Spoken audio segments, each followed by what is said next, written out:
Olá, irmãos da Igreja Batista Oceânica de Itaipuaçu. É um prazer me dirigir a vocês mais uma vez para compartilhar um pouquinho da Palavra de Deus.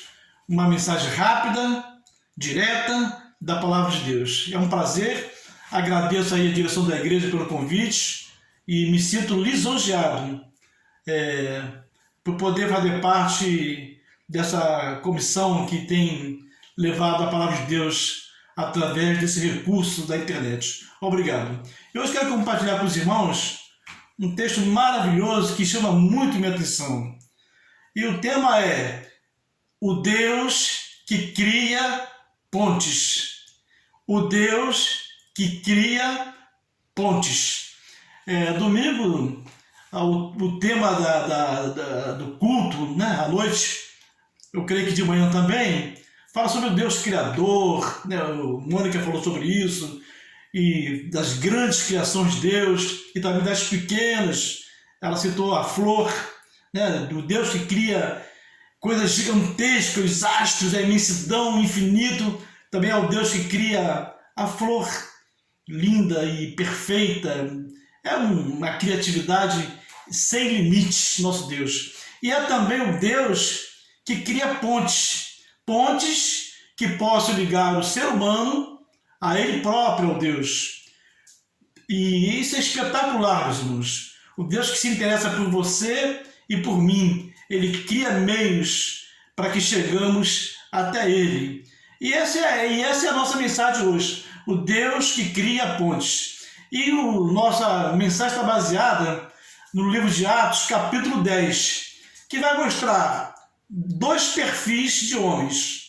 Um é um comandante, é um romano, é um centurião, é um líder, enfim. E o outro é um judeu ortodoxo, que viveu a vida inteira sob o judaísmo, que vem de gerações. Dois homens que narram, que são o foco aqui do livro de Atos. Eu quero ler apenas o comecinho do capítulo 10, que fala assim, havia em Cesareia um varão por nome Cornélio, centurião da corte chamada Italiana, piedoso, temente a Deus, com toda a sua casa, o qual fazia muitas ofertas e esmolas ao povo e de contínuo orava a Deus. Este, a quase a hora 9 do dia, viu claramente numa visão um anjo de Deus que se dirigia para ele e dizia, Cornélio. E ele, fixando os olhos nele e muito atemorizado, disse, que é, Senhor? E o anjo disse, as tuas orações e as tuas esmolas têm subido para a memória diante de Deus. Agora, pois, envia homens a Jope e manda chamar Simão, que tem por sobrenome Pedro. Então esse é o primeiro homem da nossa história. É o romano, um homem temente a Deus, um homem diferenciado, né? Um homem que tem a sua família aí vivendo em cordialidade com ele. É um homem justo, mas é incompleto, porque falta nele Jesus. Muitas pessoas pensam que por serem religiosas e participarem de reuniões onde cultuam e tal, isso é o suficiente. Dar esmola, socorrer pobre. Muita gente pensa que isso é suficiente. E é o caso desse moço. Ele era muito bom, muito bom. É um oficial romano, o nome dele é Cornélio, e ele tinha essas características muito boas, mas faltava nele alguma coisa para completar a sua fé. Ser uma fé pura, cristalina, uma fé bíblica. E diz o texto, né, que ele morava em Cesareia. Cesareia fica ali no litoral do mar Mediterrâneo. É uma cidade linda hoje. Tem muitos vídeos disponíveis no YouTube que mostram Cesareia. Que coisa linda. Aliás, Israel, aquela região da Palestina, é muito, muito, muito bonita. E muito bonita. E está ali um homem que precisava conhecer Jesus, tinha sede de Deus, mas ele tem um problema, ele é romano. Quem tem a água para amenizar a sede dele, para resolver a questão da sede dele, está lá em Jope. Se a gente for continuando a leitura do texto, né, vai ver que está lá em Jope. Então o Cornélio tem uma visão, era 3 horas da tarde, ele tem uma visão, e nessa visão o anjo aparece para ele e fala: Cornélio, as suas orações, as suas esmolas têm chegado diante de Deus. Então, vai fazer o seguinte: você vai mandar alguém lá em Jope, que fica ao sul de Cesareia, mais ou menos 62 quilômetros de distância, hoje de carro, com 40 minutos, 45 minutos, dá para fazer esse trajeto, de ônibus, 1h30, mas naquela época não tinha carro, não tinha ônibus. Então fica mais ou menos a 62 quilômetros ao sul de Cesareia, no litoral do mar Mediterrâneo. Então a ordem do anjo foi o seguinte: vai lá em Jope, lá tem um cidadão chamado Simão Pedro. Ele está hospedado na casa de um outro Simão, curtidor. Vai lá porque ele vai te dizer o que você deve fazer. Então, de um lado, você tem um homem romano e do outro lado você tem o apóstolo Pedro, que jamais entraria na casa de um cidadão romano, pela sua tradição, pela sua criação. O judeu, ele não tinha ligação com o gentio. Ele não se sentava à mesa do gentio, não entrava na casa do gentio. Mas ele tem a palavra que salva. Pedro tem a palavra que liberta. Pedro tem a água viva. E do outro lado tem o Cornélio, o sedento da palavra. Então, como é que esses dois vão se encontrar? Se há um abismo entre eles. Aí Deus é o criador de pontes. O próprio Deus vai fazer com que os dois se encontrem. Meus irmãos, isso é maravilhoso. E eu pergunto a você agora, pergunto a mim também. Existem pessoas que você precisa alcançar, que eu preciso alcançar, mas há um abismo entre elas, entre você e outra pessoa, entre eu e outra pessoa? Então, está na hora de a gente pensar a respeito disso. Se há necessidade de construir pontes para chegar nessa pessoa. Deus quer que você faça isso, Deus quer que eu faça isso. Muitas pessoas magoadas, ofendidas, laços foram cortados, pode ser dentro da família, pode ser no ambiente de trabalho, laços foram cortados e eles precisam ser restaurados. E o nosso Deus é o Deus que cria pontes. Então lá em Jope está lá o Pedro. O Cornélio, quando encerrou aquela visão, chamou 2 domésticos dele, mais um militar romano, e falou: vai lá em Jope. E deu as instruções que o anjo tinha dado: vai lá. E deu todas as dicas: ó, lá está Pedro, está na casa de Simão, vai lá e traga-os aqui, porque o Pedro tem algo muito importante a nos dizer. Enquanto isso, Pedro, sem saber de nada ainda, está lá em Jope. No dia seguinte, o pessoal estava chegando já na casa de Pedro, e Pedro, por volta de meio-dia, ele sobe ao terraço para orar. Olha como Deus vai construindo, o engenheiro vai construindo um acesso. E lá Pedro, buscando a Deus em oração, ele tem um êxtase e também tem uma visão. E nessa visão desce um lençol enorme, né, é uma visão, e ali naquele lençol havia toda espécie de animal que o judeu não come. O judeu tem a sua dieta própria, ele não come qualquer coisa. E o lençol baixava até Pedro, e na visão a voz dizia para ele: Pedro, mata e come. E Pedro, escandalizado, ficava: não, e nunca na minha vida eu comi coisa comum ou impura. E a voz fala: Pedro, não chame de comum ou impuro aquilo que Deus purificou. Isso acontece uma vez, 2 vezes, 3 vezes.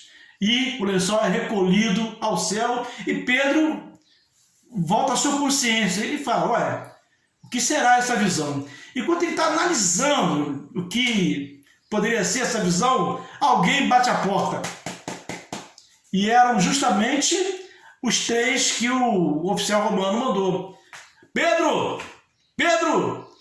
E Pedro abriu a porta, mas antes o Espírito Santo avisou a Pedro: olha, eu enviei esse pessoal, pode segui-los, não tenha medo, eu estou no comando. Deus construindo pontes. E Pedro recebeu aquele pessoal e, orientado por Deus, seguiu e foi lá para Cesareia. Levou 6 testemunhas, porque ele sabia que ia dar problema e deu problema. Mais tarde, no capítulo seguinte, você vai ver Pedro tendo que se justificar, né? Se justificar lá em Jerusalém, para os judeus. Pois bem, então Pedro segue esses 3 e vai até Cesareia. E quando ele chega na casa do oficial romano, é uma coisa espetacular. O que Cornélio fez? Reuniu os familiares, reuniu os amigos mais próximos e colocou no ambiente ali, aguardando Pedro chegar, e narrou a visão que ele teve. Olha, Pedro, ocorreu isso, agora estamos aqui prontos para ouvir o que você tem a dizer. E Pedro, todo constrangido, né? Olha, você bem sabe que não é lícito ao judeu entrar na casa de um cidadão gentio, um estrangeiro, mas Deus me mostrou que ele não faz acepção de pessoas. Até então, meus irmãos, era vedada essa possibilidade, mas o Deus que constrói pontes fez com que Pedro entrasse na casa de um romano e ali anunciasse o evangelho. E a receptividade de Cornélio foi uma coisa espetacular, tão humilde. Ele chegou até a se prostrar diante de Pedro, né? E Pedro levanta: eu sou homem igual a você, não precisa me adorar não, somos iguais. Agora Pedro entende isso.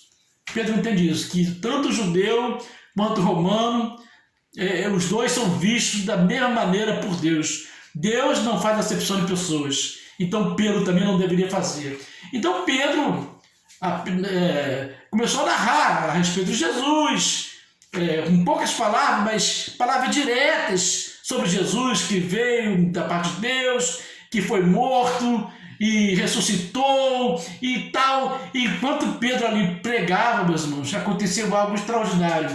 Lembra do dia de Pentecostes?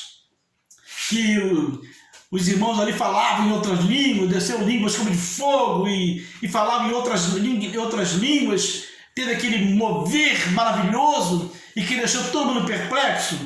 Então, enquanto Pedro falava, houve exatamente uma repetição numa menor escala daquele evento lá na descida do Espírito Santo em Pentecostes. E as pessoas começaram a glorificar a Deus em outras línguas, e foi uma coisa extraordinária, meus irmãos, extraordinária. E diz assim, e dizendo Pedro ainda essas palavras, caiu o Espírito Santo sobre todos os que ouviam a palavra. E os fiéis que eram da circuncisão, todos quantos tinham ido com Pedro, maravilhavam-se de que o dom do Espírito Santo se derramasse também sobre os gentios, porque os ouviam falar em línguas e magnificar a Deus. E respondeu então Pedro: pode alguém, porventura, recusar água para que não sejam batizados, estes que também receberam como nós o Espírito Santo? E mandou que fossem batizados em nome do Senhor. Então rogaram-lhe que ficasse com eles por mais alguns dias. Então, meus irmãos, esse é o Deus que constrói pontes. É o Deus que quer que todos se salvem. É o Deus que não tem prazer na morte do ímpio. É o Deus que quer abraçar todos. Da parte de Deus não tem nenhum problema. O problema é com o homem, é comigo, é com você. Então, se há alguma barreira entre você e alguém que precisa ouvir as boas novas, faça igual Deus. Construa pontes, faça com que você se aproxime, restabeleça a conversação, a amizade que outrora havia. Pregue o Evangelho, inste a tempo, fora de tempo, crie laços, crie pontes. Que lição maravilhosa que temos nesse texto que nós lemos. Atos dos Apóstolos, capítulo 10. De um lado, alguém com muita sede, do outro lado, alguém com muita água, mas eles não se comunicavam. Esse aqui morreria de sede se Deus não criasse pontes. Então o homem com a água da vida chega até o sedento de Deus, a sede é saciada, a salvação, a alegria, a batismos e a festa nos céus. Que Deus nos abençoe, faça de nós pessoas acessíveis para a glória e honra do Senhor Jesus. Amém, amém. Mais uma vez agradeço a oportunidade de compartilhar a palavra de Deus. Amém.